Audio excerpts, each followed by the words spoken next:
தோழர்கள் அனைவருக்கும் வணக்கம். முதல்ல இந்த இப்படி ஒரு முயற்சிக்கு வந்து பொது நூலகத்துறைக்கும் தொடர் மனுஷ்யபுத்திரம் அவர்களுக்கும் ஒரு பெரிய நன்றியை தெரிவித்துக் கொள்ள கடமைப்பட்டிருக்கேன். ஏன்னா இந்த மாதிரி ஒரு ஸ்பேஸ்லாம் எங்களுக்கெல்லாம் கிடையவே கிடையாது. நான் சென்னையில் வந்து ஒரு ஒரு துறைக்குள்ளே, எந்த துறையாக இருக்கலாம், துறைக்குள்ளே நுழையணுன்னா அதற்கு ஒரு சரியான ஒரு அறிமுகப்படுத்தி ஒரு பாதை அமைச்சு கொடுக்குறதுக்குல அது ரொம்ப முக்கியமானது. காலையில் வந்தோன்னே தோழர் பேசிகிட்டு இருந்தார். நிறைய இப்போ இளைஞர்களுக்கு வந்து இந்த மீடியா சார்ந்து, திரை சார்ந்து ஒரு பங்களிப்பு செலுத்தணும், அதுக்குள்ளே அந்த துறைக்குள்ளே வளரணும் அப்படின்னு நிறைய பேருக்கு ஆசை இருக்குது. ஏன்னா சினிமா ஆசை இல்லாத ஒருத்தர் கூட நீங்கள் சந்திக்கவே முடியாது. ஒரு வயசான தாத்தா கூட போய் பார்த்தீங்கன்னா கூட ஒரு சினிமா ஆசை இருக்கும் அவருக்கு. அப்போ அப்படி இருக்கிற இளைஞர்களுக்கு இப்படி ஒரு களம் அமைச்சு வெறும் சினிமா மட்டும் பேசாமல் மீடியா பற்றி, இலக்கியம் பற்றி, ஏன்னா மனுஷ்யபுத்திரன் பேசும்போது, காலையில் பேசும்போது ஒரு விஷயம் சொன்னார்.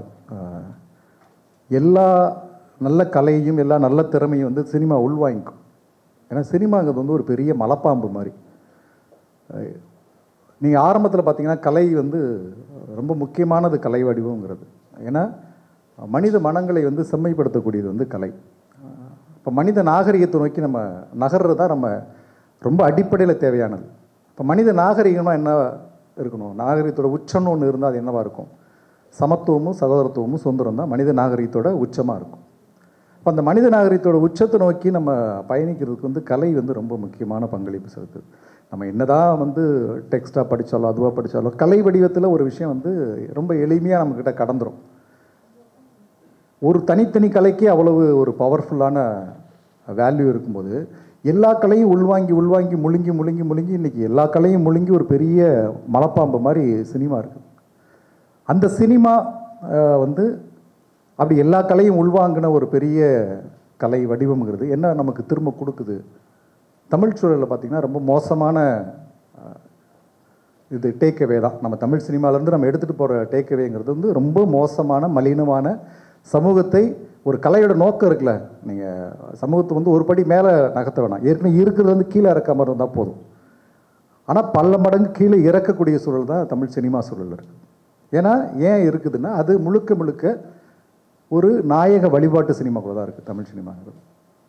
இந்திய சினிமாவே சொல்லலாம் நாயக வழிபாட்டு சினிமா தான். ஏன் அப்படி இருக்குதுன்னா இதுக்கு முன்னால் நம்ம வந்து சினிமா வர்றதுக்கு முன்னால் நாடகங்கள் இருந்துச்சு. நாடகங்கள் வந்து என்ன மாதிரி நாடகங்களாக இருந்துச்சுன்னா புராண இதிகாச நாடகமாக இருந்துச்சு. அதை தான் கேமரா வச்சு படம் எடுக்க ஆரம்பித்தாங்க ஃபஸ்ட்டு. அப்போ அந்த கடவுள் வழிபாடு வந்து அப்படியே கதாநாயக வழிபாடாக மாறி போச்சு. இன்றைக்கி வந்து கதை மைய சினிமாவே கிடையாது. நம்ம ரொம்ப கம்மி தான், குறைச்சலாம் கதாநாயக மைய சினிமா தான் இங்கே இருக்குது. ஏன் இதை நம்ம பேச வேண்டியது இருக்குது அப்படின்னா திரைக்கதை வகுப்பில் வந்து ஏன் வந்து சமூக பொறுப்பான கதைகளை தேர்ந்தெடுக்கணும் அப்படிங்கிற ஒரு டாபிக் ஏன் வருது? ஏன்னா ரொம்ப முக்கியமான டாபிக் இது.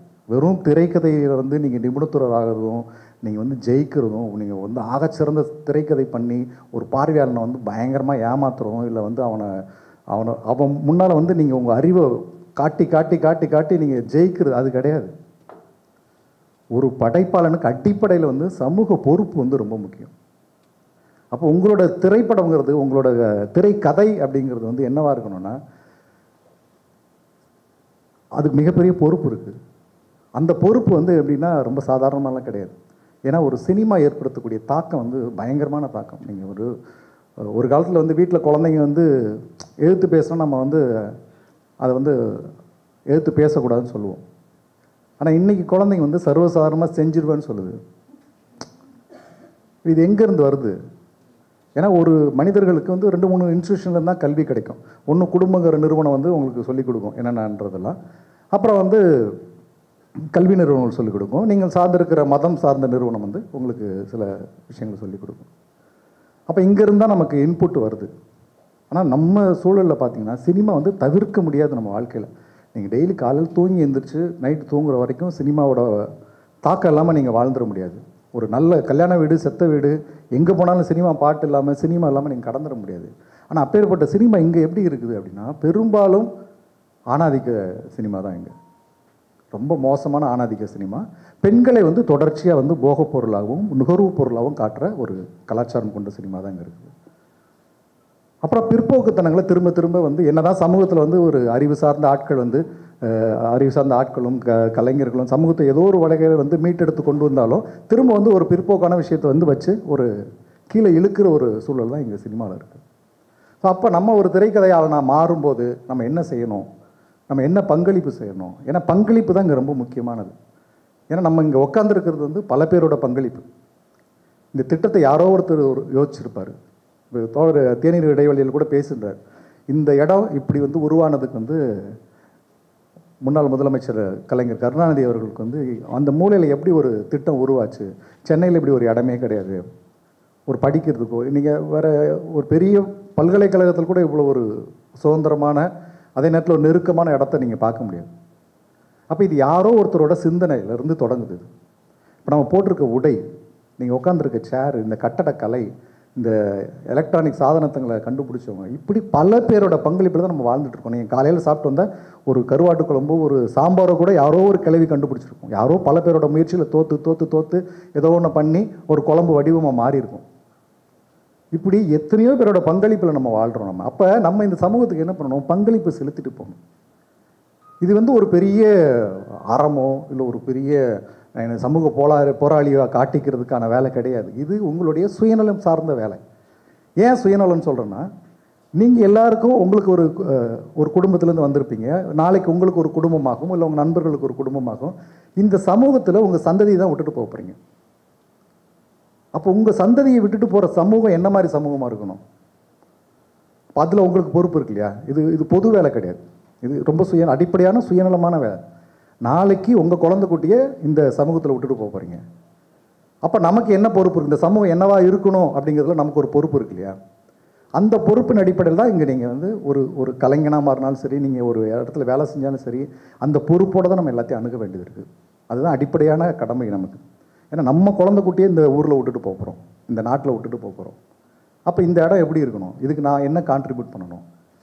அப்போ இந்த துறைக்குள்ளே நீங்கள் வர விரும்புகிறீங்க. அப்போ திரையில் ஸ்க்ரீன் ரைட்டிங்கில் நீங்கள் என்ன மாதிரி கதைகளை தேர்ந்தெடுக்கணும் அப்படின்னா, எத்தனை நீங்கள் இன்றைக்கி உலகத்தில் சின்ன சின்ன நாடுகள் வெறும் 5 லட்சம் பேர் 10 லட்சம் பேர் இருக்கிற நாடுகளில் கூட, ஒரு பொருளாதாரம் இல்லாத நாடு, போக்குவரத்து வசதி இல்லாத நாடு, அனுதினம் போர் நடக்கிற நாட்டில் கூட பார்த்திங்கன்னா அங்கே உள்ள திரைப்படங்கள் வந்து மனித நுட்பங்களை பேசுது, அந்த மனிதனுடைய அகத்தை பேசுது, அவனுடைய பிரச்சனையை பேசுது, அவங்க வாழ்க்கை சூழலை பேசுது, அவங்க கல்வி குறித்து பேசுது, அவங்க எதிர்காலம் குறித்து பேசுது அந்த திரைப்படம். நமக்கு வெறுமனே நமக்கு என்ன போதிக்கப்பட்டிருக்குன்னா, திரைப்படங்கிறது வெறும் பொழுதுபோக்கு சாதனம் அப்படின்ட்டு. யாருக்கு பொழுதுபோக்கு வேணும்?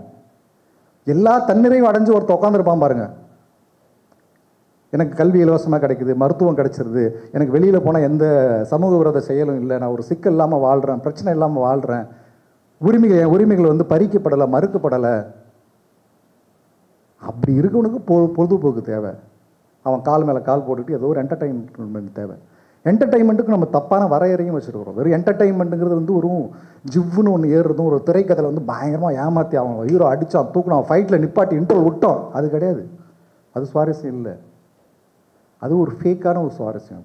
அது ஃபேக்கான ஒரு ஊறுகாய் அப்படி தொட்டு நக்குனா ஒரு விறுவிறுப்பு இருக்குல்ல, அப்படி ஒரு விறுவிறுப்பு. அது எதுக்குமே பயன்படாது. இது எத்தனை வருஷம் நம்ம பார்ப்போம்? இந்த ஃபைட்டு பண்ணுறதுக்கும் இந்த உங்களை ஆடியன்ஸை இன்ட்ரோல் விட்டு அப்பா என்னை ஏமாற்றிட்டாண்டா, இது திரைக்கதை கிடையாதுல்ல, இது சீட்டிங் தான். அது நீங்கள் எத்தனையோ பேர் இன்றைக்கி வந்து தினத்தந்தி பேப்பர் படிக்கிறவங்களுக்கு தெரியும். நூதன ஆசாமி கைது, டிப்டாப் ஆசாமி கைது, இப்படி ஏமாத்தனா அப்படி ஏமாத்தனா, இதுதான் நம்ம ஸ்க்ரீன் பிளே நம்பிக்கிட்டு இருக்கோம், கலைன்னு நம்பிக்கிட்டு இருக்கோம், சினிமா நம்பிக்கிட்டு இருக்கோம். இல்லை, நீங்கள் எத்தனை சின்ன ஒன்றும் இல்லை. ஒரு படம்ங்கிறது கப்பர்னம்னு ஒரு படம் வந்துச்சு, நெட்ஃப்ளிக்ஸில் அதில் இருக்குன்னு நினைக்கிறேன். நடேன் லெபாக்கின்னு ஒரு இயக்குனர், அவங்க லெபனான் நாட்டோட பிரதி. அப்போ அவங்க அந்த நாட்டில் உள்ள அடித்தட்டு மக்கள் பிரச்சனை அந்த படம் பேசுது. அந்த ஊரில் இருக்கிற ஒரு 7-8 குழந்தைங்க இருக்கிற ஒரு குடும்பத்தில் ஒரு சின்ன பையனாக ஒருத்தன் வளர்றான். அவன் தான் கதையோட மைய கதாபாத்திரமாக இருக்கான். அங்கே ஒரு ஆப்பிரிக்க பெண் வந்து ஒரு டாக்குமெண்ட் இல்லாமல் வேற ஒருத்தர் டாக்குமெண்ட்டை வச்சுக்கிட்டு பொய்யா அங்கே வந்து வேலை செஞ்சுக்கிட்டு தான் குழந்தைக்கு ஃபீட் பண்ணிக்கிட்டு, குழந்தைய பாத்ரூமில் வச்சு ஃபீட் பண்ணும். ஏன்னா வேலை செய்கிற இடத்துல குழந்தைய கூட்டு வர முடியாதுன்ட்டு. அந்த குழந்தைய வந்து ஒரு இந்த ஹவுஸ் கீப்பிங் டப்புக்குள்ளே வச்சு தான் மறைச்சி கொண்டு போயிட்டு வந்துட்டு இருக்கோம். இப்போ இந்த பையன் இந்த வீட்டை விட்டு வெளியே வந்துடுறான். தங்கச்சிக்கு வந்து சின்ன வயசுலேயே கல்யாணம் பண்ணி வச்சுறாங்க. அவங்க குடும்ப சூழல் அப்படி இருக்குது. அந்த கலாச்சார பின்புலத்தை அவங்களுக்கு புரிய வைக்கிறாங்க. பொருளாதார சிக்கல் அவங்களுக்கு அந்த படம் புரிய வைக்குது. இன்னொரு நாட்டில் போர் நடக்கும்போது அந்த அகதிகளாக வந்து உதிரிகளாக வெளிநாட்டுகளில் எப்படி வாழ்கிறாங்க, அந்த குழந்தைங்களை எப்படி வச்சு கஷ்டப்படுறாங்க, இப்படின்னு பல விஷயங்களை வந்து உங்களுக்கு அந்த படம் பயங்கரமாக கடத்தினே இருக்கும். உங்களுக்கு ஒரு புரிதல் ஏற்படுத்தும். அது நம்ம எவ்வளோ ஒரு சொகுசான வாழ்க்கை, நம்ம வாழ்க்கை வந்து பயனற்றதாக எப்படி வந்து ஒரு கேவலமான சினிமா பொழுதுபோக்குக்கு நம்ம செலவழிச்சுன்னு இருக்கோன்றதெல்லாம் நம்ம அந்த படம் பார்க்கும்போது நமக்கு உணரும். அதெல்லாம் தாண்டி அந்த படம் என்ன செஞ்சிச்சுன்னா, அந்த படம் ரிலீஸ் ஆகி கான் ஃபிலிம் ஃபெஸ்டிவலில் அந்த படத்துக்கு விருது கொடுக்குறாங்க. அந்த படத்தில் நடித்த பையனுக்கு வந்து நார்வே நாடு வந்து குடியுரிமை கொடுக்குது. ஒரு பேப்பரே இல்லாமல் வாழ்ந்த ஒரு பையனுக்கு நார்வே நாடு வந்து சிட்டிசன்ஷிப் கொடுத்து தான் சொந்த வீட்டில் வந்து விளையாடுறான். கல்விக்கு கொடுக்குது அந்த நாடு, ஒரு நாடு. இது ஒரு திரைப்படம் செய்யுது. அதுக்கப்புறம் லெபனான் நாட்டில் அகதிகள் குறித்தும் இந்த ஏழைகள் குறித்தும் பல சட்ட திருத்தங்கள் நடக்குது அந்த படத்துக்கு அப்புறம். ரொம்ப சமீபமாக அந்த படம், ரொம்ப பழைய படம் கூட கிடையாது. அந்த படம் உங்களை பயங்கரமாக என்கேஜ் பண்ணும். இவனுங்க இங்கே 100 பேர் அடிக்கிறான், 200 பேர் அடிக்கிறான், ஒரு பொண்ணை விரட்டி காதலிக்கிறான், அதை பண்ணுறான், இதை பண்ணுறான். ஒரு இங்கே பார்வையாளனை எப்படி வச்சுருக்கானோ சுயமரியாதை இல்லாத ஒரு பார்வையாளனை நம்மளை நினைக்கிறான் இங்கே உள்ள சினிமாக்காரன். நான் என்ன வேணால் எடுப்பேன், எனக்கு அறிவே கிடையாது, நான் எடுப்பேன். நீங்கள் யோசிச்சு பாருங்களேன், சினிமாக்காரனுக்கு கிடைக்கிற வெளிச்சம் இருக்குல்ல. நீங்கள் எவ்வளோ ஆகச்சிறந்த ஒரு ஸ்காலர்ஸ் இருக்கிறாங்க, எவ்வளோ பேர் சமூகத்துக்கு பங்களிச்சவங்க இருக்கிறாங்க, எவ்வளோ பேர் இருக்கிறாங்க. அவங்களாம் யாருன்னே தெரியும், அவங்களுக்கு எந்த வெளிச்சம் கிடையாது. நான் இப்போ ஒரே ஒரு படம் தான் எடுத்திருக்கேன், மேற்கு தொடர்ச்சி மலைன்னு ஒரு படம். என்னால் வந்து ஒரு அரசு நடத்துகிற ஒரு விழாவில் எனக்கு மைக் கொடுத்து என்னை கருத்தை நான் பேச முடியுது, எனக்கு ஒரு ஸ்பேஸ் கிடைக்குது. அது சினிமா எனக்கு கொடுக்குது. அப்போ நான் எவ்வளோ பொறுப்பாக நடந்துக்கணும். பொறுப்புங்கிறது வந்து நம்ம அது ஒரு பெரிய ஒழுக்கமோ கட்டமைப்பு அது கிடையாது. ஒரு அடிப்படையான ஒரு ஒரு ஒரு ஒரு மனித நாகரிகத்துக்கான ஒரு ஒரு ஒரு கூறு அது.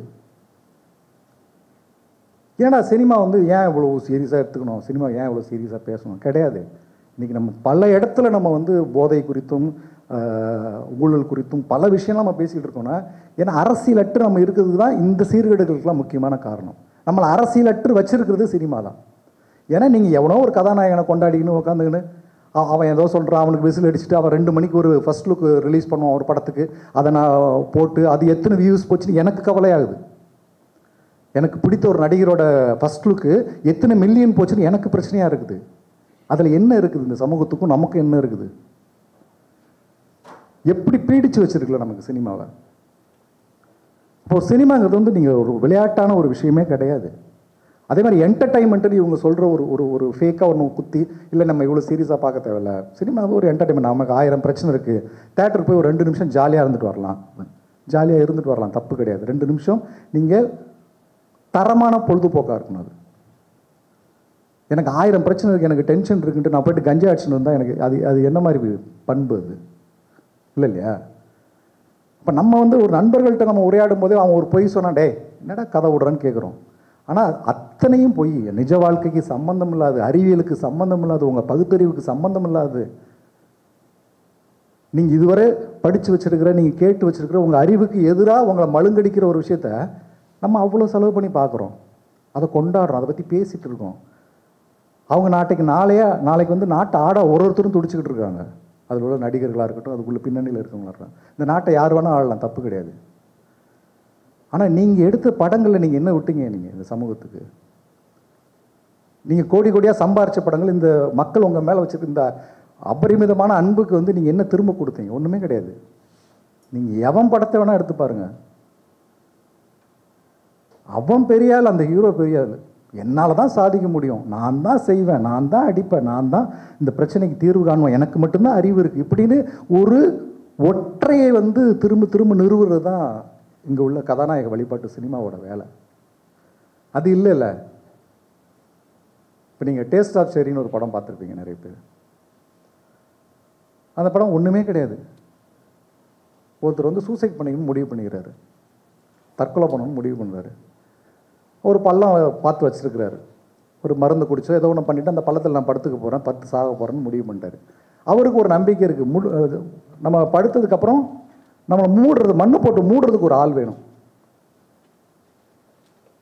பல பேர் போய் விசாரிக்க, ஒருத்தன்ட்ட போய் பேச்சு கொடுக்குறாரு, அப்படியே காரத்தின் அப்படியே போகிறாரு. எவனா ஒரு இங்கே நார்த் இந்தியன் பீகார்கார் மாதிரி யாரோ ஒருத்தன் எங்கேயாவது கட்டட வேலை செஞ்சுருப்பான், அவன்கிட்ட போய் கேட்குறாரு. அவன்கிட்ட அப்படியே நைஸாக பேச்சு கொடுத்து எந்த ஊர் அது இதுன்னு பேசிட்டு, இல்லை எனக்கு ஒரு ஹெல்ப் பண்ணோம், அதுக்கு நான் காசு வேணால் கொடுத்துட்றேன், என்ன வேணால் பண்ணுறேன், நான் இப்போ ஒரு இது அப்படின்னு தயங்கி பேசி அவனை கன்வின்ஸ் பண்ண ட்ரை பண்ணான். அவன் தெரிச்சு ஓடுறானுங்க, கோவப்படுறான், திட்டுறான். அந்த படத்தோட பயணத்தில் வாழ்க்கை குறித்து உங்களுக்கு புரிய வைக்கிறான், வாழ்கிறதுக்கான தேவையை குறித்து உங்களுக்கு புரிய வைக்கிறான். கடைசியில் ஒருத்தனை சந்திக்கிற அவன் மூலமாக வேற ஒன்றை கடத்துறான் அவங்களுக்கு. இதில் ஒன்றுமே இல்லை. ஆனால் நம்ம பார்த்துக்கிட்டு இருக்க படங்களும் நம்ம இங்கே எடுத்துக்கிட்டு இருக்க படங்களும் என்னவா இருக்குதுன்னு நம்ம யோசிச்சு பார்த்தோம்னா வெறும் வெற்று. அதாவது ஒரு ஜிகினான்னு கூட சொல்ல முடியல. அதுக்கு கூட ஒரு தகுதி வேணும். ஏன்னா ஒரு டைம்ங்கிறது வேல்யூவானதில்லை. நீங்கள் யோசிச்சு பாருங்களேன், நீங்கள் எல்லாருக்கும் ஒரு தனித்தனி திறமை இருக்குங்க. எல்லாருமே வேறு வேறு திறமையில் இருப்பீங்க. ஆனால் நீங்கள் எல்லாரும் பொதுவாக ஒரு நேரத்தை செலவு பண்ணால் சினிமாவுக்காக மட்டும்தான் நம்ம செலவு பண்ணிகிட்டே இருக்கோம். அதுவும் அதிகப்படியாக நம்ம செலவு பண்ணுறோம். ஒரு நாளைக்கு குறைஞ்சபட்சம் ஸ்ட்ரெயிட்டாகவும் ஹிடனாகவும் நம்ம ஒரு 4 மணி நேரம், குறைஞ்சபட்சம் 4 மணி நேரம் ஒருத்தர் சினிமாவுக்காக செலவு பண்ணுறோம். நீங்கள் இந்த துறைக்கு வர விரும்பாத ஆட்களாக இருந்தால் கூட நம்ம 4 மணி நேரம் செலவு பண்ணுறோம். ஏன்னா அந்த நியூஸை பார்க்குறது, ஒரு வாட்ஸ்அப்பில் ஸ்டேட்டஸ் ஒரு பாட்டை பார்க்குறது, ஒரு ரீல்ஸில் ஒரு பாட்டை பார்க்க, ஒரு ஷார்ட்ஸில் வர்றது, அது இதுன்னு அதுவும் இன்றைக்கி உங்களுக்கு கைக்கு வந்துக்கிட்டே இருக்குது அந்த இது. ஆனால் இது எல்லாம் என்ன கொடுக்குதுன்னா ஒன்றுமே கொடுக்காது. அது பொழுதுபோக்கும் கிடையாது. பொழுதுபோக்குனா கூட அதுக்கு ஒரு தரமான ஒரு பொழுதுபோக்காக இருக்கணும். இப்போ பஸ்ஸில் போகிறோம், முன் சீட்டில் வந்து ஒரு அம்மா வந்து ஒரு குழந்தைய சில்ட்ரன்ஸ் ஹாஸ்பிட்டல் கூட்டின்னு போகிறதுக்கு உட்காந்துருக்குறாங்க. அந்த குழந்தை ஒரு சேட்டை பண்ணணும், ஏதோ ஒன்று பண்ணணும், அந்த குழந்தை தனம் இருக்குல்ல, அதை நீங்கள் உண்மையிலே எல்லாருமே ரசித்து பார்த்துருப்பீங்க. அதுதானே உங்களுக்கு ஒரு பொழுதுபோக்கு. அது எவ்வளோ தரமாக இருக்குது. அதுக்குள்ளே உங்களுக்கு அகத்தில் உங்களுக்கு என்னென்னமோ ஓடிக்கிட்டு இருக்கும். அந்த குழந்தை பண்ணுற ஒன்று உங்களை ஏதோ உங்களை பாலியத்தை கொண்டு போயிருக்கும். இப்படி ஒரு திரை அனுபவங்கிறது திரைக்கு உங்களுக்கு நடக்கிற ஒரு அந்த ஒரு உரையாடல் மட்டும் இல்லை. அது ஒரு கிட்டத்தட்ட ஒரு என்ன சொல்கிறது, ஒரு உடல் ஒரு புணர்வு மாதிரி. அது ஒரு திரைக்கும் உங்கள் அகத்துக்கும் நடக்குது. அதுக்குள்ளே எப்படி இருக்கணும் உங்களுக்கு இல்லை, என்ன மாதிரியான பரிமாற்றங்கள் இருக்கணும் அதுக்கு நமக்குள்ள, என்ன மாதிரியான விஷயத்தை நம்ம கொடுக்கணும். அப்போ ஒரு கலைஞனுக்கு இங்கே எவ்வளோ பொறுப்பு இருக்குது. வெறுமனே சினிமான்ற நம்ம சாதாரணமாக கடந்தே போயிட முடியாது. நீங்கள் ஒன்றும் இல்லை, வடபழனியில் லோகையா காலனின்னு ஒரு ஏரியா. அந்த இடத்துல வந்து ஒரு கிட்டத்தட்ட ஒரு 9 வருஷம் 10 வருஷத்துக்கு முன்னால் நினைக்கிறேன், எனக்கு சரியாக தெரியல கரெக்டாக. ஒரு சின்ன பையன் வந்து ஒரு 5வது 6வது படிக்கிற பையன். அப்போ வந்து இந்த மொபைல் ஃபோன் வந்த புதுசு, ரொம்ப சமூகத்தில் வந்து முதல்ல பயங்கரமாக இந்த பெரிய ஃபோனுங்களாம் வர ஆரம்பித்த புதுசு. அப்போ வந்து அவன் இந்த நுகர்வு கலாச்சாரத்தை பார்த்துட்டு இந்த நியூ இயருக்கு ஏதாவது பொருள் வாங்குறது, இதுக்கு பொருள் வாங்க பார்க்குறான். அந்த பையன் என்ன பண்ணுறான், முடிவு பண்ணுறான், ஒரு செல்ஃபோன் வாங்கணும்னு முடிவு பண்ணான். 6வது 7வது படிக்கிற பையன். அவன் ஃப்ரெண்ட்ஸுங்கிட்ட பேசுகிறான், செல்ஃபோன் வாங்கணும் அப்படின்ட்டு. காசு கிடையாது அவங்களுக்கு, ஏது காசு, வீட்லேயும் கேட்க முடியாது. இவனுக்கு என்ன பண்ணுறானுங்க, நான் உட்காந்து ஒரு குழந்தைய கடத்துவோம், சினிமா பார்த்துட்டு குழந்தைய கடத்துவோம், கடத்தி அவங்க அப்பா அம்மாட்ட வந்து காசு கேட்டால் கொடுக்குறாங்க, நம்ம அந்த படத்தில் பார்த்தோம் இந்த படத்தில் பார்த்தோம்னு ரெஃபரன்ஸ் சொல்லி இவனுக்கு ரொம்ப சீரியஸாக அதை வந்து ஒரு 3 நண்பர்கள் வந்து ஒரு 13-12 வயசு பசங்க 3 பேர் வந்து ரொம்ப சீரியஸாக டிஸ்கஸ் பண்ணுறானுங்க. அந்த வேலையை செய்கிறானுங்க. செஞ்சு அதே மாதிரி அந்த தெருவில் இருக்கிற ஒரு சும்மா போயிட்டு வந்துட்டு விளையாண்டுறது. இப்போ யார் குழந்தைன்னு சூஸ் பண்ணுறானுங்க, ஒரு குழந்தைய சூஸ் பண்ணிடுறானுங்க. அந்த குழந்தைய கடத்துறானுங்க, கொண்டு வந்து இவனுங்க வீட்டில் மாடியில் வந்து ஏதோ ஒரு இடத்துல வைக்கிறானுங்க, ஒரு பெட்டிக்குள் வைக்கிறானுங்க. அந்த குழந்தை செத்து போயிடுது. இதுக்கிடையில் ஃபோன் பண்ணி அவங்ககிட்ட காசு கேட்கலாம் ட்ரை பண்ணியிருக்கானுங்க. அதுக்கப்புறம் அந்த அதுக்கப்புறம் நிறைய பட ரெஃபரன்ஸை பேசியிருக்கானுங்க அவனுங்க. இப்படி இருந்தால் இது எப்படி கொண்டு போய் டிஸ்பேச் பண்ணுறது, என்ன பண்ணுறது, எங்கே பண்ணுறதுன்ட்டு. அப்புறம் அங்கேருந்து எடுத்துன்னு போயிட்டு அந்த பாலுமேந்திரா ஸ்டுடியோ பின்னால் அப்படியே நேராக போனீங்கன்னா ஒரு அம்மா உணவகம் இருக்கும். அந்த அம்மா உணவகத்துக்கு பக்கத்தில் ஒரு பெரிய காலி இடம் இருக்கும். அந்த காலி இடத்துல ஒரு காம்பவுண்ட் போட்டிருக்கும், அங்கே ஒரு சுவர் இருக்கும், ஓட்டை. அந்த ஓட்டை வழியாக எடுத்துன்னு போய் உள்ளே போய் போட்டுடலான்னு சொல்லிட்டு உள்ளே போய் போட்டு பாடியெல்லாம் டிஸ்போஸ் பண்ணிட்டானுங்க. போலீஸ் வந்தால் என்ன பண்ணலாம், அதுக்கும் சினிமா ரெஃபரன்ஸ் எடுக்கிறாங்க. கில்லி பட்டில் பார்த்தேன்டா, அதில் வந்து மிளகாத்தூள் வந்து போட்டோம்னா மோப்ப நாய் பிடிக்காது. இப்போ நீங்கள் சாதாரணமாக அந்த படத்தை ரீரிலீஸ் பண்ணி இன்றைக்கி 100 கோடி 200 கோடின்னு சம்பாதிக்கிறீங்க, அதை நீங்கள் கொண்டாடுறீங்க, அதை நீங்கள் போய் எல்லோரும் பார்க்குறீங்க. இது சமூகத்தில் என்ன மாதிரி தாக்கத்தை ஏற்படுத்து? இன்னொரு கேள்வி உங்களுக்கு இருக்கலாம், ஏன் நமக்குலாம் அறிவு இல்லையாங்க, அவன் ஸ்க்ரீனில் என்ன வேணாலும் சொல்லலாம், நம்ம இதை ஃபாலோ பண்ணணுமா, நமக்கு சொந்தமாக அறிவு இல்லையாங்க? உங்களுக்கு இருக்கும். உங்களை மாதிரி எல்லோரும் தெளிந்த ஒரு பார்வையில் இருக்க சூழல் இங்கே வரல. இந்தியாங்கிறது ஒரு என்ன சொல்கிறது, ஒரு பல மோசமான ஒரு சமூக சூழலில் இருக்கிற,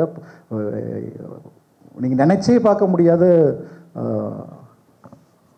மனங்கள் இருக்கிற ஒரு ஊர்.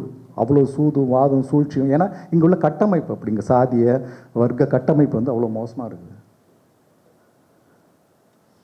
எத்தனை சின்ன குட்டி நான் டர்க்கிஷ்னு ஒரு லாங்குவேஜ், இது குர்திஷ்னு ஒரு லாங்குவேஜ். அதில் பெக்காஸ்னு ஒரு படம், அது கிட்டத்தட்ட காக்கா முட்டையில் அதோட இன்ஸ்பிரேஷனாக தான் இருக்கும். அந்த பெக்காஸ்ன்ற படத்தில் ஒரு 2 அண்ணன் தம்பிங்க, சின்ன பசங்க 2 பேர். அது காக்கா முட்டை மாதிரியே தான், அதே வயசு பசங்க தான், 2 சின்ன பசங்க. அப்போ தான் அந்த உலகமயமாக்கலோட தாக்கம், அந்த 90கள் முடிஞ்சு அந்த 2000 தொடங்கிறதுல வந்து எல்லா ஏசிய நாடுகள்லேயும் வந்து உலகமயமாக்கலோட பரவல் இருக்குது. அந்த உலகமயமாக்கலோட பரவலில் வந்து அங்கே சூப்பர்மேன் படம் வருது தேட்டரில், பெரிய பெரிய சோனி டிஸ்ட்ரிபியூஷன் கம்பெனி மூலமாக அது வருது. இப்போ இந்த சின்ன பசங்களுக்கு வந்து அது ஏற்படுத்தின விளம்பரம், அந்த ஸ்டிக்கரு, அது இது நம்ம இன்றைக்கி அது இதுன்னு சொல்கிறோம்ல, என்னென்ன மார்வல் யூனிவர்ஸ் அந்த மாதிரிலாம் சொல்கிறோம்ல, இந்த மாதிரி மூலையில் அப்போ ஃபீட் பண்ண தொடங்க காலத்தில் அந்த பசங்களுக்கு அந்த சூப்பர்மேனை பார்க்கணுன்னு பயங்கர ஆசை வந்தது. அப்போ நான் தம்பி கேட்குற அண்ணன்ட்ட, நோ அது இன்னும் நடுவில் ஒரு நாள் என்ன பண்ணுவானுங்க, காசு இருக்காது தேட்டரில் போய் படம் பார்க்கறதுக்கு, மேலே ஏறி அந்த ஓட்ட வழியாக படம் பார்ப்பானுங்க, தேட்டருக்கார அடிச்சு துரத்திடுவான். துரத்தி முடிச்சுன்னு இவங்க அண்ணன் தம்பி 2 பேர் சீரியஸாக பேசின்னு இருக்கும்போது ஒரு நாள் தம்பி கேட்பான், நான் சூப்பர்மேன் எங்கேனா இருக்கிறானோ போய் பார்க்கணும், டேய் அவன் அமெரிக்காவில் இருக்கிறான்டான்னு. அமெரிக்கா எங்கேனா அதுவும் அந்த மலைக்கு அண்ணாண்டாக்குதுன்றான், எங்கே ஈரானில் உட்காந்துக்கிட்டு மலைக்கு அண்ணாண்ட இருக்கு, அவனுக்கு தெரிஞ்ச உலகத்தில் சொல்கிறான். அவன் போய் பார்க்கணும், எவ்வளோ நாள் செலவாகும், டே அது நிறைய செலவாகும், இங்கேருந்து இப்படி போகணும் அப்படி போகணுன்ட்டு 2 பேரும் தீவிரமாக திட்டம் போட்டு வேலை செய்கிறானுங்க, காசு சேர்க்குறானுங்க, சூப்பர்மேனை போய் பார்க்கணுன்ட்டு. ஒரு கழுதை வாங்குறானுங்க, நடந்து போக முடியாது, ஒரு வண்டி வேணும், அதுக்கிட்ட ஒரு கழுதை வாங்குறானுங்க. அந்த கழுதைக்கு வந்து மைக்கேல் ஜாக்சன் ஒரு பேர் வைக்கிறானுங்க. ஏன்னா அவனுக்கு அந்த அது எல்லாமே எப்படின்னா உலகமய மக்கள் எப்படி ஊடுருவி அந்த பேர்லாம் அவனுக்கு வருதுன்றது நீங்கள் படம் பார்க்க ரொம்ப அற்புதமாக இருக்குது. ஒரு கொக்கோகோலா பாட்டில் 2 பாட்டில் வரும் அந்த கதையில். நீங்கள் ஒரு உலகத்தோட ஏகாதிபத்தியத்தோட முதலாளித்துவத்தோட ஒரு ஒரு அரசியல் வந்து அந்த படம் பார்க்கும்போது உங்களுக்கு மெல்ல மெல்ல மெல்ல மெல்ல ஊசி ஏற்றுற மாதிரி உங்களுக்கு ஏற்றிக்கிட்டே வருவோம். ஒரு இடத்துல வரும்போது அந்த படம் அதோட இன்ஸ்பிரேஷனை காக்கா மட்டும் எடுத்திருப்பாங்க, அது ரொம்ப சுருக்கி டிப்பாட்டியிருப்பாங்க அந்த படத்தை. என்னென்னா வேற ஒரு நாட்டு உணவை வந்து ரொம்ப சீப்பாக பேசும், அப்படி கிடையாது. ஒரு பீஸாவை நம்ம வந்து மறுதளிக்கிறதோ அது தப்பு, அது அந்த உணவுக்கு எதிராக நம்ம இருக்கக்கூடாது. இப்போ நம்ம களியை யாராவது ஒருத்தர் வந்து என்னடா சாப்பாடுன்னு சொன்னதில்லை, அந்த உணவை வச்சு இங்கே வியாபாரம் பண்ணுறதை நம்ம விமர்சிக்கலாமே தவிர அந்த உணவை விமர்சிக்கிறதுக்கு நமக்கு எந்த இதுவும் கிடையாது. அந்த படம் அப்படி நின்றும். ஆனால் இந்த படம் ஒரு ஒரு அந்த இடத்துல போர் நடந்துகிட்ருக்கும், ஈரான் ஈராக் இந்த போர்லாம் நடந்துகிட்ருக்கும். இப்போ செக் போஸ்ட் இவனுக்கு தாண்டி போனது, அங்கே போனால் பாஸ்போர்ட்னு கேட்பானுங்க. பாஸ்போர்ட்னு இவங்களுக்கு என்னன்னு தெரியாது. அதன் வாயிலாக ஒரு நாட்டோட எல்லையை அவங்களுக்கு புரிய வைப்பான், ஒரு பார்வையாளன் கடத்துவான். அப்புறம் அடியில் பூந்துன்னு அந்த வண்டியில் தொங்கின்னு போயிடுவானுங்க. போய் அப்படி இப்படி போய் இந்த 2 பேரோட பயணத்தில் ஒரு நல்ல பீஸ்ஃபுல்லான ஒரு லைஃப், உங்கள் லைஃப் எப்படி இருந்துச்சு, உலகமயமாக்கல் உங்களை என்னவா மாற்றுச்சு, அதுக்கப்புறம் ஏகாதிபத்திய நாடுகள் வந்து அந்த எண்ணெய் வளத்தை சுரண்டுறதுக்கு மத ரீதியான பிளவுகளை ஏற்படுத்தி எப்படி போர் ஏற்படுத்துச்சு, அந்த போரோட விளைவு என்னவா இருக்குன்னு. இந்த கடைசியாக வந்து ஒரு இடத்துல போகும்போது இந்த கன்னி வெடியில் வந்து அந்த அண்ணன் கால் வைப்பான், கால் மாட்டிக்கும், காலை எடுத்தான்னா வெடிச்சிடும். அது இப்போ அந்த இடத்துல நிற்பான். அந்த படம் வந்து உங்களை வேறு இடத்துக்கு கொண்டு போகும். இப்போ ஒரு திரைப்படங்கிறது இதெல்லாம் நிகழ்த்தணும், வெறுமனே பொழுதுபோக்கு கிடையாது. அதுவும் 2 மணி நேரம் நீங்கள் பொழுதுபோக்கி தான் படம் பார்க்குறீங்க. அதுலேருந்து என்ன எடுத்துகிட்டு வரோம், இல்லை என்ன கொடுக்குறோம் அந்த சமூகத்துக்கு இருக்குல்ல. உனக்கு உண்மையிலேயே அந்த ஒரு கலையை கையாள தெரியல, ஒரு படைப்பாளனா உனக்கு வந்து பொறுப்பற்ற படைப்பாளனா இருக்கான்னு தயவுசெய்து நீ படம் பண்ணாதன்றேன்.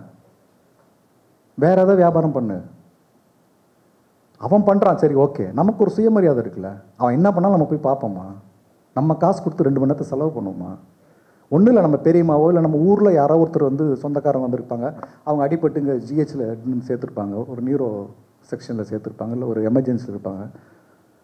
அவங்களுக்காக நம்ம என்றைக்காவது போயிட்டு ஒரு மணி நேரம் அங்கே ஹாஸ்பிட்டலில் ஒரு அட்டெண்டராக நம்ம இருந்திருப்போமா? இருக்க மாட்டோம். ஒரு 2 நாள் போவோம், 3ஆம் நாள் அப்படியே நம்ம அதுலேருந்து வெளியே வர ஆரம்பிப்போம். ஏன்னா உங்கள் நேரங்கிறது உங்களுக்கு முக்கியமானதாக இருக்குல்ல. அப்போ அந்த நேரத்தை நம்ம எப்படி செலவு பண்ணுறன்றது தான் ரொம்ப முக்கியமானதாக இருக்குது. நீங்கள் பார்வையாளனாக இருங்க, படைப்பாளனாக இருங்க, அந்த நேரத்தை நீங்கள் எப்படி செலவு பண்ணுறீங்க, அந்த செலவு பண்ணுற நேரம் உங்களுக்கு என்ன கொடுக்குது அப்படிங்கிறது ரொம்ப முக்கியம். ஏன்னா எல்லாருக்குமே ஏன் சினிமாக்குள்ளே நம்ம இது தொடர்ச்சியாக நம்ம பேசிகிட்டே இருக்க வேண்டியது இருக்குன்னா, இந்த சினிமா வந்து நமக்கு எதிராக செயல்பட்டுக்கிட்டே இருக்குங்க தொடர்ச்சியாக. நான் பல மேடைகளில் இந்த ஒரு உதாரணத்தை சொல்லுவேன். நான் ஒன்றும் இல்லை, சரவணாஸ்வர் அண்ணாச்சி படம், லெஜண்ட் சரவணாஸ்வர் அண்ணாச்சி இருக்கார்ல, அவரை பற்றி பேசணுன்னா எல்லார் இதழ்கள்லையும் ஒரு ஓரமாக ஒரு எல்லல் சிரிப்பு வருது நமக்கு. ஏன் வருது? இந்த சினிமா நமக்கு எதிராக நமக்குள்ளே வளர்த்து வச்சிருக்கிற உருவ அரசியல். அது சரவணாஸ்வர் அண்ணாச்சிக்கு 2 கண்ணு தான் இருக்குது, அஜித் விஜய்க்கும் 2 கண்ணு தான் இருக்குது, சரவணாஸ்வர் அண்ணாச்சிக்கு 2 காது தான் இருக்குது, இந்த நடிகர்களுக்கும் 2 காது தான் இருக்குது. எல்லோரும் ஒரே நம்ம அப்பா அம்மா மாதிரி தான் அவர் இருக்கார், நம்ம ஒரு பெரியப்பா பையன் மாதிரி தான் அவர் இருக்கிறாரு. இல்லை அவரோட மோசமான உருவத்தில் இருக்கவங்க, இல்லை நம்ம நண்பர்களே யாராவது நம்மகிட்ட வந்து நான் சினிமா நடிக்கலான்னு முயற்சி பண்ணுறேன், ட்ரை பண்ணடே போய் மூஞ்சி கண்ணாடியில் போகிறோன்னு நம்ம சொல்லுவோம். அப்போ இந்த சினிமா என்னவா இருக்குன்னு சொல்கிறேன். இங்கே உள்ள சினிமா வெறும் உருவத்தை, வெளிப்புற தோட்டத்தை அழகு நம்புகிற ஒரு சித்தாந்தத்தை நமக்கு திணிச்சிக்கிற சினிமாவாக தான் இருக்குது. வெளி தோற்றம் தான் அழகு, அழகுன்றது அது கிடையாதுல்ல, சொல்லும் செயலும் தான் அழகு. நீங்கள் என்ன சொல்கிறீங்க, நீங்கள் என்ன நடந்துக்கிறீங்க, உங்கள் சொல்லுக்கும் செயலுக்கு என்ன இடைவெளி இருக்குது, இதுதானே முக்கியம்.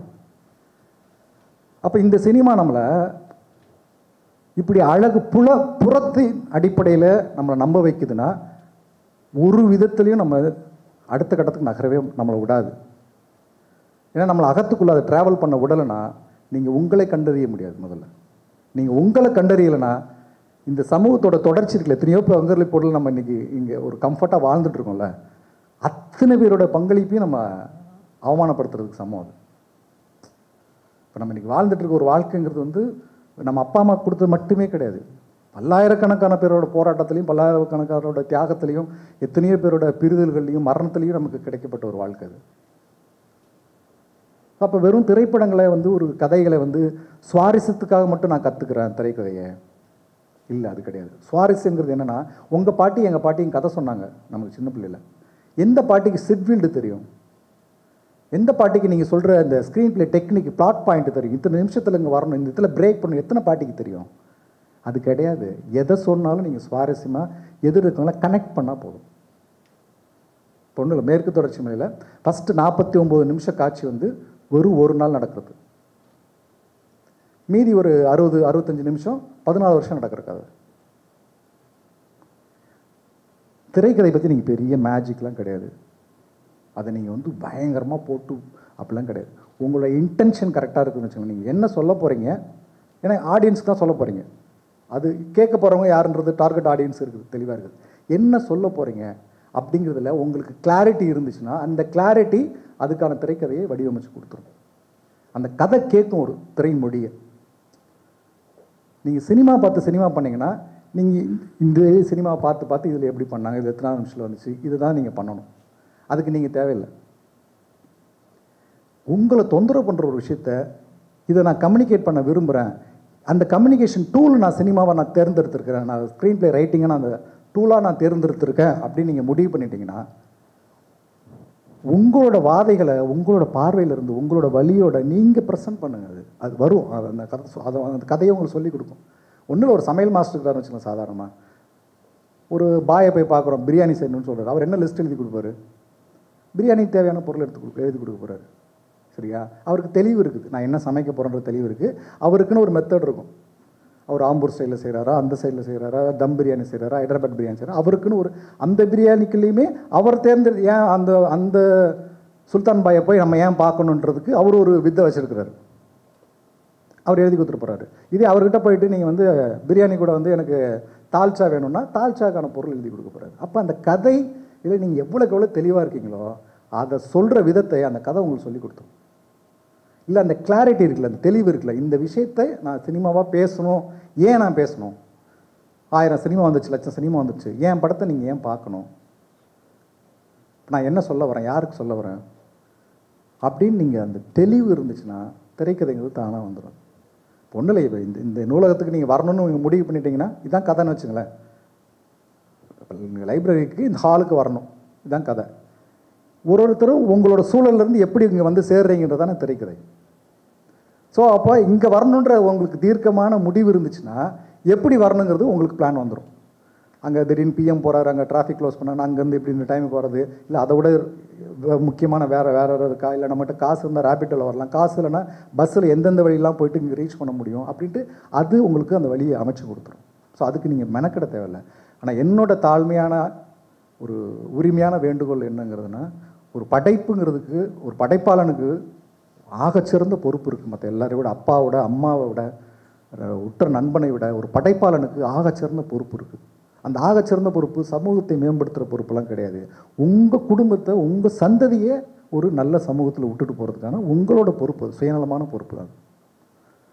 ஸோ எது பண்ணாலும் நம்ம கான்சியஸாக என்ன வேலை செஞ்சாலும் அதோட ரிஃப்ளெக்ஷன் என்னவாக இருக்கும், இது எங்கே போகும், இது யார், அது அந்த படத்தை 10 பேர் கூட பார்க்கட்டும், அந்த படத்தை பார்க்காம கூட போகட்டும்.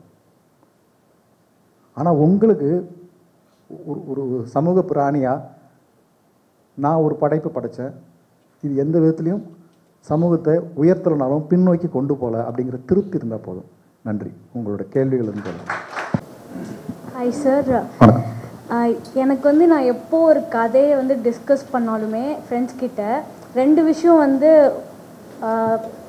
ஒரு பேச்சு பொருளாக வருது. அது என்னென்னா ப்ரொபகண்டா அண்ட் ரிடம்ஷன் சொல்லிட்டு.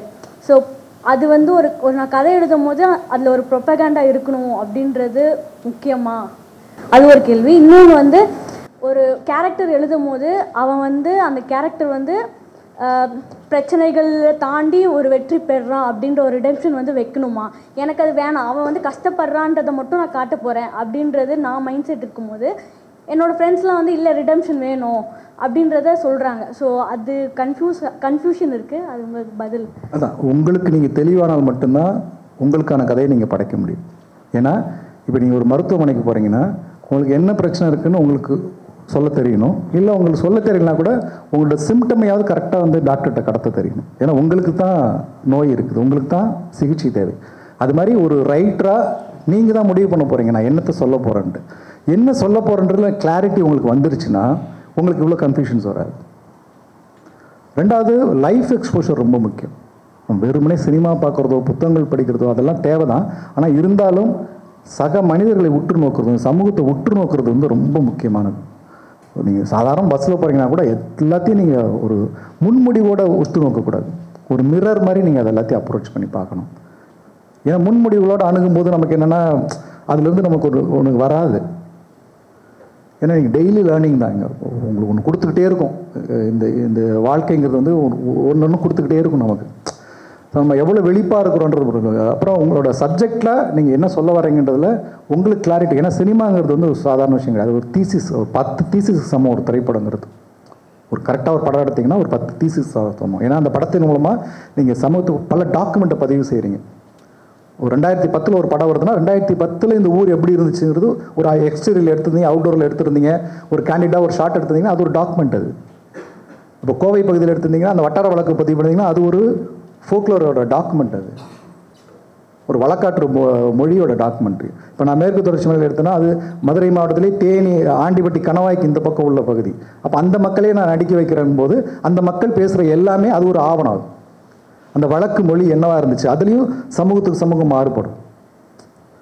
அப்போ அவங்க என்ன மாதிரி ஆடை போட்டிருந்தாங்க, அந்த பின்னணியில் ஒன்று இருக்குல்ல. இப்போ மேற்கு தொடர்ச்சி மலையில் ஒரு உரக்கடை ஒன்று போட்டிருப்பாங்க. அந்த பின்னணியில் கீழே ஓரமாக சின்னதாக பண்ணை ரவின்னு, ஆர்ட்ஸ் பை பண்ணை ரவின்னு ஒன்று போட்டிருப்போம். அந்த பண்ணை ரவின்றது என்னென்னா, நான் சின்ன வயசில் அங்கே இருக்கும்போது 87 நான் அங்கேருந்து வந்துட்டேன். நான் என்னோடய 10 வயசில் அங்கேருந்து வந்துட்டேன். ஆனால் நான் 10 வயசு வரைக்கும் எங்கள் ஊரில் நான் வாழ்ந்தப்போ எல்லா இடத்துலையும் அந்த விளம்பர பலகை கீழே 2 பேர் இருக்கும். சின்னதாக ஒன்று பிபி சாமி இல்லை பண்ணை ரவின்னு இருக்கும். இதையும் நீங்கள் பதிவு பண்ணுவோம். இதெல்லாம் ஒரு டாக்குமெண்ட்டு. இப்போ நான் என்னோடய கதைக்களம் வந்து அந்த பீரியடில் இருக்குது அப்படின்னா இப்போ நான் அதை பதிவு பண்ணுறதன் மூலமாக அது ஒரு டாக்குமெண்ட். அது ஸோ நீங்கள் வெறுமனே வந்து ஒரு நீங்கள் தயாராக இல்லைன்ற மட்டும் கிடையாது, நீங்கள் கிளாரிட்டி இல்லாமல் இறங்க வேணான்ற. உங்களுக்கு கிளாரிட்டி வந்ததுக்கப்புறம் நீங்கள் எப்போ வேணாலும் படம் பண்ணலாம். இப்போ தான் படம் பண்ணணும், நம்ம படம் பண்ணியே ஆகணும், எழுதி ஆகணும், அப்போல்லாம் ஒன்றும் கிடையாது. நீங்கள் எதை எழுதணும் முடிவு பண்ணுறீங்களோ அது சார்ந்து உங்களை நீங்கள் பரிசோதிச்சுட்டே இருங்க. இதை பற்றி எனக்கு என்னென்ன அறிவுகள் இருக்குது, என்னென்ன தரவுகள் இருக்குது, என்னென்ன டேட்டா நான் வச்சுருக்கிறேன், இதை பற்றி இது சார்ந்து யாராவது போய் நான் பார்க்குறேன். படம் எடுக்கிறோம், எழுதுகிறோம், எழுதல. அதில் நமக்கு ஒரு புரிதல் வரும்போது அது வேற ஒரு இடத்துக்கு கொண்டு போகும். காலைல பேசும்போது மனுஷபுத்திரனா யாரும் லிங்குசாமியை சொன்னாங்க, ஒரு ஒரு ஒரு கதை எங்கேயோ ஒன்று ஒழிச்சு வச்சுருக்கோம்ல, அது நீங்கள் தேடுற பயணத்தில் அது உங்களுக்கு வேற ஒரு கதையை கொடுக்கும், வேற ஒன்று கொடுக்கும். எதையுமே நம்ம பர்சனலாக நம்ம வந்து அது நம்மளை டிஸ்டர்ப் பண்ணணும். நான் இதை சொல்லணும், இதை நான் தான் சொல்லணும், ஒன்று உங்களுக்கு தொந்தரவு பண்ணலை. அதை நீங்கள் எழுதுனீங்கன்னா வேறு லெவலில் இருக்கும். அது உங்களுக்கு பல குழப்பங்களை தவிர்க்கும். ப்ரொபகேண்டா பண்ணுறதுக்காக ஒரு படம் பண்ண முடியுமா? நமக்கு எல்லாத்துக்குமே ஒரு மெசேஜ் இருக்கும், இதுதான் கோர் அப்படின்னு. அதை எப்படி நம்ம வந்து எக்ஸிபிட் பண்ணுறப்போ அது ப்ரொபகேண்டாவாக ஒழிக்காமல் ஒரு ஆர்ட்டாக எப்படி அது மாறுது அப்படிங்கிற ஒரு விஷயத்தை அவங்க கண்டிப்பாக. ஆமாம், அதை கேட்டாங்க, மறந்துட்டேன்.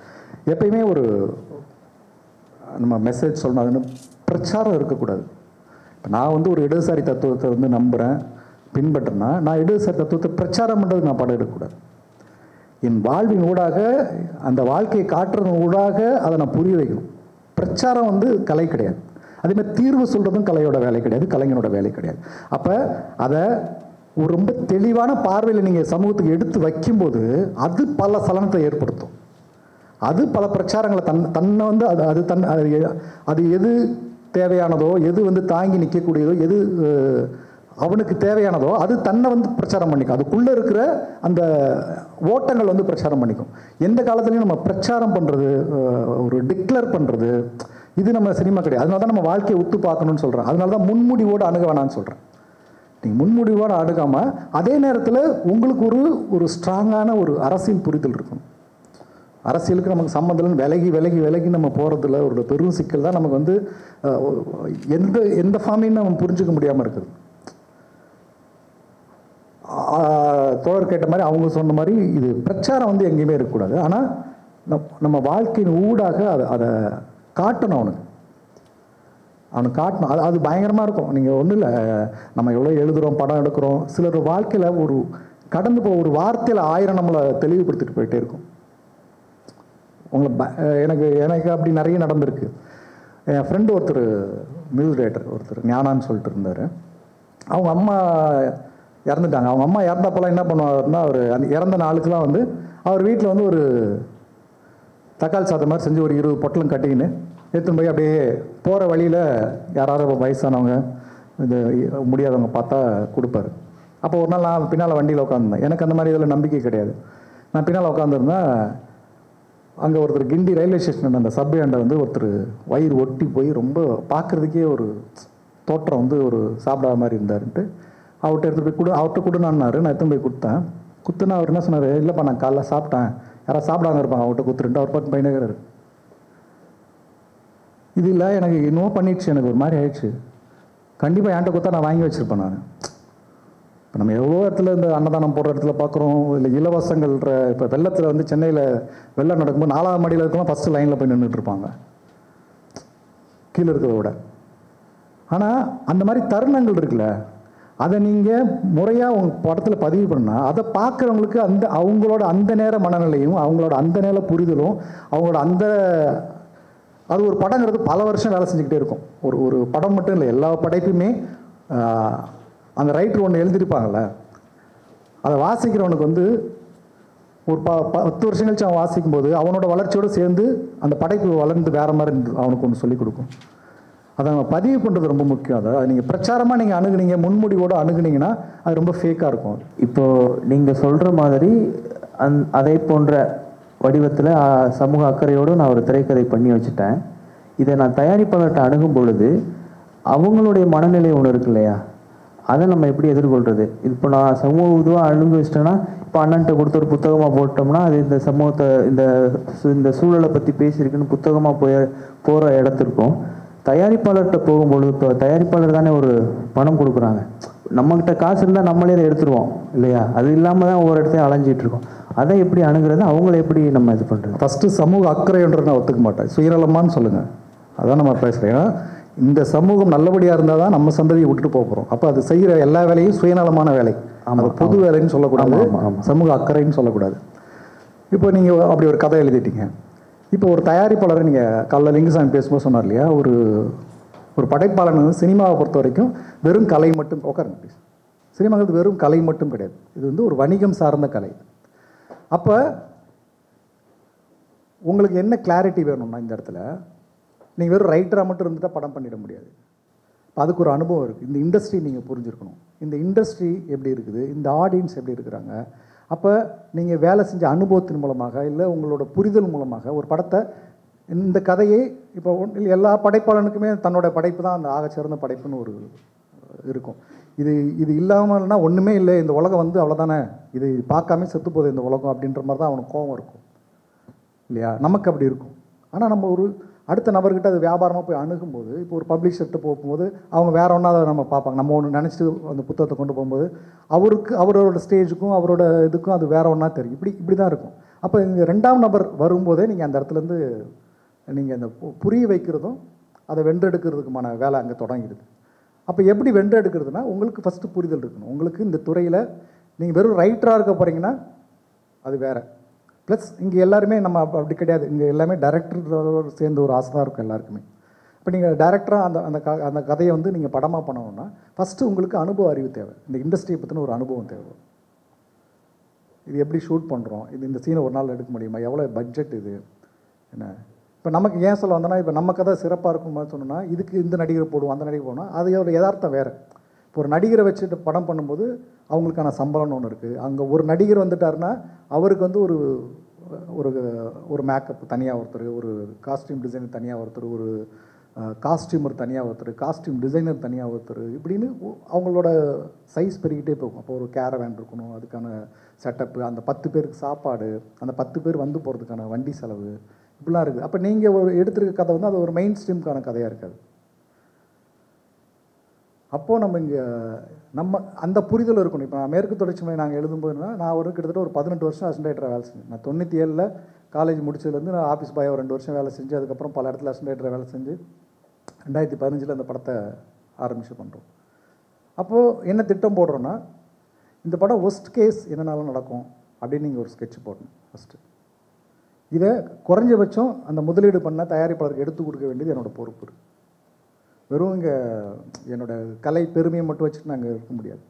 அப்போ நான் அங்கே ரெஸ்பான்சிபிலிட்டி, எனக்கு எப்படி பார்வையாளன்ட்ட நான் என்ன மாதிரியான மனநிலை ஏற்படுத்தக்கூடிய பொறுப்பு எனக்கு இருக்கோ, அதே மாதிரி என்னை நம்பி வியாபாரம் பண்ணுற அந்த முதலீட்டாளருக்கும் நான் எடுத்து கொடுக்க வேண்டிய என்னோடய பொறுப்பு இருக்குது. அப்போ நீங்கள் அங்கே ஒர்க் பண்ணும். நீங்கள் பேப்பர் ஒர்க்கும் ப்ரீ ப்ரொடக்ஷனும் ரொம்ப பிளான் பண்ணிங்கன்னா என்ன மாதிரி பட்ஜெட்டில் வேணால் உங்கள் படத்தை எடுத்து கன்வின்ஸ் பண்ண முடியும். உங்கள் புடிதரை நீங்கள் கன்வின்ஸ் பண்ணுறது தானே. அப்போ நீங்கள் அவங்களுக்கு இயல்பாக நீங்கள் சொன்ன மாதிரி இந்த கதையை சொல்லிட்டீங்க, இது எப்படி ஒர்க் அவுட் ஆகும்னா நீங்கள் உட்காந்து பேசணும். சார் நீங்கள் வழக்கமாக வந்து நீங்கள் ஒரு 50 கோடி போட்டு படம் எடுக்கிறதுக்கும் இது 2 கோடி ரூபா தான் செலவு இந்த படத்துக்கு. அப்போ இந்த 2 கோடி போட்டோம்னா குறைஞ்சபட்சம் இது பிஸ்னஸ் இருக்குது, ரொம்ப ஒஸ்ட் கேஸ் போட்டாலும் இது நம்ம இப்படி எடுக்க முடியும், இது பண்ண முடியும் அப்படின்ட்டு நீங்கள் தெளிவுபடுத்துனீங்கன்னா அவங்க முன் வரதுக்கு தயாராக இருப்பாங்க. அப்புறம் முதல் மீட்டிங்கில் நடக்காது எதுவுமே, உங்களுக்கு அனுபவம் ஒன்று சொல்லிக்கிட்டே இருக்கும். இப்போ அது ரொம்ப ஒரு பெரிய வேலை அது. ஏன்னா கலையும் அட்மினிஸ்ட்ரேஷன் சேர்றது இருக்குல்ல, ரொம்ப ஒரு மாதிரி காம்பினேஷன் அது. நீங்கள் ஒரு நல்ல அட்மினிஸ்ட்ரேட்டராகவும் இருக்கணும், நல்ல ஆர்டிஸ்ட்டாகவும் இருக்கணும். இது ரெண்டுக்குமே எதிர் துருவங்களாக இருக்கும் சில நேரத்தில். அப்போ அது ரெண்டையும் நம்ம மிக்ஸ் பண்ணுறது ரொம்ப முக்கியமான வேலை. இது வந்து ஒரு அனுபவத்தில் கிடைக்கும் உங்களுக்கு. அதை நீங்கள் யார்ட்டி வேலை செஞ்சு கிடைக்கணும்னு அனுபவம் கிடையாது. அந்த துறை சார்ந்த உங்களோட இன்புட்ஸு, அதுக்குள்ளே நீங்கள் போட்டு உழல்றது, நீங்கள் அதுக்குள்ளே நீங்கள் உங்களை தயாரிச்சுக்கிறது, ப்ரிப்பரேஷன் தான். வணக்கம் ஐயா. வணக்கம் ஐயா, ஒரு படம் வந்து வெற்றி பெறுது அப்படிங்கிறது வணிக ரீதியில் நம்ம பார்க்கும்போது அது எவ்வளோ வந்து வசூலாயிருக்கு அப்படிங்கிறத பொறுத்து தான் அந்த படத்தினுடைய வெற்றியை வந்து குறிப்பிடுறாங்க.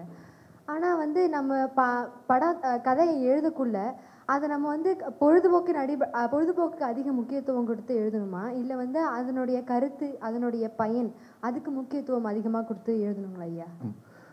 எல்லாத்தையும் தாண்டிங்க ஒரு நல்ல பார்வை ரசனை கொடுக்கணும். பார்வையாளனுக்கு வந்து அவனோட ரசனை தன்மையை மாற்றணும். நீங்கள் அவன் ஏற்கனவே ஒரு டெம்ப்ளேட்டுக்கு பழக்கப்பட்டிருப்பான்.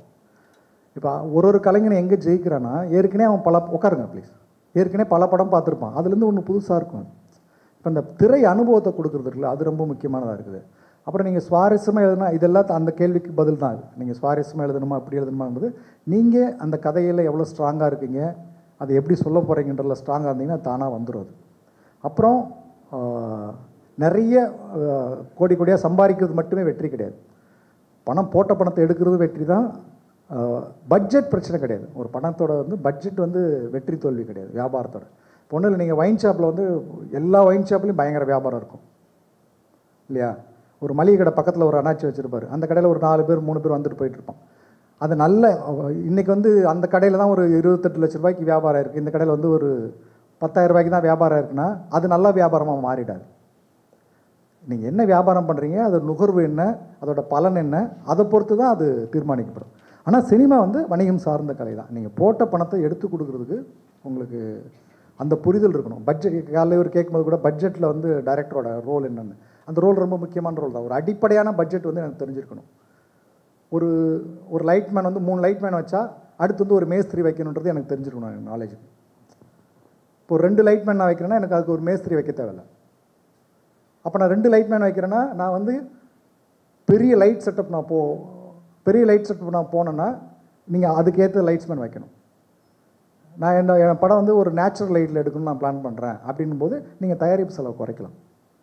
நீங்கள் படத்தோட முன் தயாரிப்பு வந்து ரொம்ப முக்கியம். நம்ம பேப்பர் ஒர்க்குங்கிறது ரொம்ப முக்கியம். நீங்கள் என்ன மாதிரி கதை வேணால் எழுதுங்க, பேப்பர் ஒர்க் ரொம்ப முக்கியம். நீங்கள் எவ்வளோக்கு எவ்வளோ தயாராகிறீங்களோ, காலைல அவர் தான் சொன்னார், இன்றைக்கி ஒரு இயக்குனர்கிட்ட பேசினேன். அவர் வந்து ஒரு 5 வருஷம் படம் பண்ணி 5 வருஷம் ஆச்சு, இன்னும் எழுதிட்டு இருக்கேன்னு சொன்னார் இல்லையா. அது ரொம்ப முக்கியம். பேப்பர் ஒர்க் ரொம்ப முக்கியம். க்ரியேஷனை தாண்டி எக்ஸிக்யூஷனுக்கும் ரொம்ப முக்கியம் பேப்பர் ஒர்க். நீங்கள் பேப்பரில் கிளாரிட்டி இல்லாமல் போகிறதுங்கிறது வந்து அது எல்லா வகையிலுமே தயாரிப்பாளரை வந்து சிரமத்துக்குள்ளாக்குறதும் உங்களோட படத்தோட பட்ஜெட்டை பெருசாக கொண்டு போகிறது தான். இப்போ அசுரன் கூட சொல்லும்போது சொன்னாங்களே எனக்கு அந்த ஃபிக்ஸ் ஆகலைன்னு, அது அந்த மாதிரி பெரிய படங்களுக்கு வந்து தாங்க முடியும், எல்லாருக்குமே அப்படி தாங்க முடியாது. என்னவோ நம்ம ஃபிக்ஸ் பண்ணிவிட்டு போயிடணும். அங்கே போகும்போது சின்ன சின்ன மாறுதல்கள் வரும். நீங்கள் கதையில் வந்து ரொம்ப ஸ்ட்ராங்காக இல்லாமல் நீங்கள் ஷூட்டிங்கே போகக்கூடாது. எனக்கு அங்கே போய் இந்த டயலாக் வந்துச்சு அதுதான் என்னை காப்பாற்றுச்சுன்றது அபத்தம். அது ஏன்னா நீங்கள் கிளாரிட்டியாக தான் நீங்கள் ஷூட்டிங்கே போகணும். எக்ஸிக்யூஷனுக்கு உங்கள் சைடு பேப்பரில் நீங்கள் கதையை ஃபஸ்ட் ஃப்ரேம்லேருந்து எண்டு ஃப்ரேம் வரைக்கும் இதுதான் அப்படின்னு ஃபிக்ஸ் ஆகிட்டதுக்கப்புறம் தான் போகணும். அங்கே போனால் சின்ன மாற்றம் நடக்கும், சின்ன இம்ப்ரூவ்மெண்ட் கிடைக்கும். அது அந்த கதையோட எதையுமே கெடுக்காமல் இருக்கும். இப்போ மேற்கு தொடர்ச்சி மலையில் பார்த்தீங்கன்னா இந்த கதாபாத்திரத்தோட பேர் வந்து ரங்கசாமின்னு அவன் பேர். அங்கே ஒரு பாட்டி இருக்கிறாங்க, பொன்னம்மான்னு ஒரு பாட்டி. அவங்க வந்து அந்த ஊரில் இருக்கிற மாதிரி ஒரு கதாபாத்திரம். இவன் வரும்போது கீழே கடன் கொடுத்த ஒரு ஆளை பற்றி அவகிட்ட கேட்டேன், என்ன பண்ண இதே மாதிரி தான் சொல்லிட்டு இருக்கா, சீக்கிரம் வாங்கிட்டு வந்து கொடுறா காசை, இதே தான் சொல்லிட்டு இருக்கு, நீ வாங்கிட்டு வந்து கொடுக்க மாட்டேன்ற மாதிரி ஒரு கான்வர்சேஷன் இருக்குது, ஒரு காட்சி. இப்போ அந்த அம்மா கையில் வந்து ரங்கசாமின்னு பச்சை குத்திருந்தாங்க. அவங்க வீட்டுக்கு ரங்கசாமி போல இருக்குது.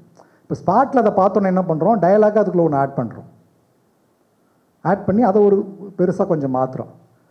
சரி என் பேர் என்னன்னு சொல்லணுன்னா ஏன்னா புருஷன் பேர் தான் அவங்க பேர். இப்போ அந்த இடத்துல அது அந்த ஒரு ஒரு ஒரு ஒரு ஆர்டிஸ்ட்டாக வந்தவங்க கையில் ஒரு பச்சை குத்துறது மூலமாக எனக்கு அதிலிருந்து ஒரு தொடர்ச்சியாக வேறு ஒன்று பதிவு பண்ண முடிஞ்சு. இந்த மாதிரி டெவலப்மெண்ட்ஸ் நடக்கலாம். நீங்கள் அங்கே போய் கதையே நீங்கள் தீர்மானிக்கிற ஒரு டயலாக்கை வந்து அங்கே தான் போய் கண்டுபிடிக்கிறது, கதையை முழுமையடைகிற ஒரு விஷயத்தை ஷூட்டிங் ஸ்பாட்டில் போய் கண்டடைகிறதுன்றது வந்து அபத்தம். ஸோ பேப்பர் ரொம்ப தெளிவாக இருக்கணும், முன் தயாரிப்பு ரொம்ப முக்கியம். நன்றி பாரதி அவர்களே. ஒரு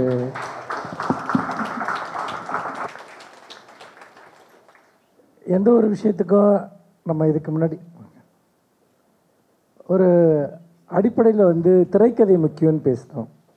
ஆனால் திரைக்கதைக்கே இன்னொன்று முக்கியமாக இருக்குது, அதுதான் நம்முடைய கமிட்மெண்ட் லைஃப் மேலே, சொசைட்டி மேலே, இல்லை ட்ரூத் மேலே நமக்கு இருக்க கமிட்மெண்ட். அதை தான் இவ்வளோ அழகாக லென் பாரதி அவங்க முன் வச்சார். திரைக்கதை ஒரு வந்து அடிப்படை தான். எந்த சினிமாவை எடுத்தாலும், வெப்சீரிஸ் எடுத்தாலும் சரி, இல்லை குறும்படம் எடுத்தாலும், டிவி சீரியலாக இருந்தாலும், சினிமாவாக இருந்தாலும் ஏதாவது ஒரு ஸ்க்ரீன் ப்ளே இருக்கும். நம்ம ஸ்க்ரீன் ப்ளே எழுதுகிற டெக்னிக்கை நம்ம இந்த 3 நாளைக்கும் பேச போகிறோம். பலரும் அதை உங்களுக்கு சொல்லுவாங்க. ஸ்க்ரீன் ப்ளேக்கும் ஒரு அஸ்திவாரம் இருக்குது. அதுதான் நம்முடைய சமூக பொறுப்புணர்வு, கலையின் மீதான பொறுப்புணர்வு. அது ரெண்டுமே அவர் ரொம்ப அழகாக சொன்னார். ஒரு சமூக பொறுப்புணர்வு இருந்தாப்புல அது ஒரு படமாக மாறிடாது. அது சில பேர் ரொம்ப கிராஃப்டில் வந்து பார்த்திங்கன்னா ரொம்ப அருமையாக இருப்பாங்க. அவ்வளோ டெக்னிக்கலாக படம் ஸ்க்ரீன் ப்ளே எழுதுவாங்க. அப்புறம் வந்து டைரக்ஷன் எல்லாமே, மியூசிக் எல்லாமே நல்லாயிருக்கும், எடிட்டிங். ஆனால் உள்ளுக்குள்ள அது ரொம்ப ஹாலோவாக இருக்கும், ஒன்றுமே இல்லாமல் இருக்கும். அப்படியே வந்து எவ்வளவோ படங்கள் பார்க்குறோம். எல்லாத்தையும் மேலே அவர் சொன்ன மிக முக்கியமான விஷயம், நீ எதை வேணா எடு, ஆனால் அது மக்களை என்கேஜ் பண்ணணும். நான் அந்த சமூகத்துக்கு ஒரு பெரிய மெசேஜ் நான் இந்த படத்தில் கொண்டு வந்திருக்கேன். நீ பார்த்து தான் ஆகணும்னு ஒரு ஆளை கூட கம்பேர் பண்ண முடியாது நம்ம.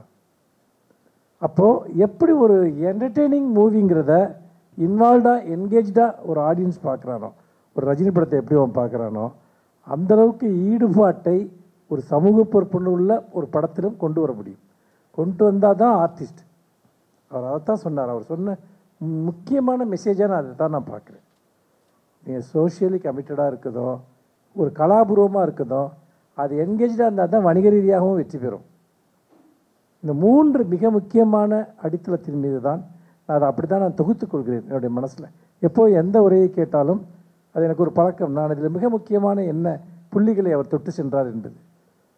அப்போ அதை சுற்றி அவர் வரைந்திருக்கக்கூடிய அந்த கோலம் என்பது சினிமாவை எழுதுவதற்கு, சினிமா பார்ப்பதற்கல்ல, சினிமா எடுப்பதற்கல்ல, சினிமாவை எழுதுவதற்கான அந்த முதல் திறப்புகளை, முதல் புள்ளிகளை அவர் மிக அருமையாக, இன்னும் சொல்லப்போனால் ஒரு கலை உணர்வு மட்டுமல்ல, ஒரு அற உணர்ச்சி சார்ந்தும் கூட உங்களிடம் எடுத்துரைத்தார்.